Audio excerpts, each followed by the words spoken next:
மாட்டேங்குது. அப்படியே இருக்கிறாங்க, சுபாவத்தில் இருக்கிறாங்க. யோசிச்சு பாருங்க, கிறிஸ்துவோடு கூடவே இருக்கிறாங்க. எனக்கு பெரிய ஒரு ஆச்சரியம் என்னன்னா, இயேசு கிறிஸ்து சகைவை கூப்பிடுவார்ல, சகைவை கூப்பிட்டு, சகைவை இறங்கி வா, நான் இன்று உன் வீட்டில் தங்கணும்னு சொல்வாரு. அப்படி சொல்லும் போது ரட்சிப்பு சகைவுக்கு வரவே இல்லை பாருங்க. ரட்சிப்பு வரவே இல்லை. இப்போ சகையும் இயேசுவும் நடந்து போயிட்டு இருக்கிறாங்க. எங்க போயிட்டு இருக்கிறாங்க? சகை வீட்டுக்கு போயிட்டு இருக்கிறாங்க.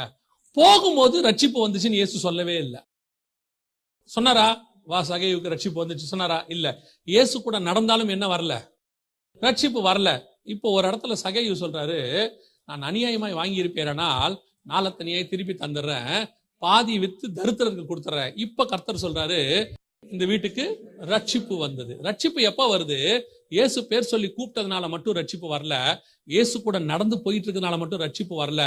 உனக்குள்ளே மாற்றம் எப்பொழுது வந்து நீ மறுரூபமாக தொடங்குறையோ அப்பொழுது ரட்சிப்பு வருகிறது. அதுதான்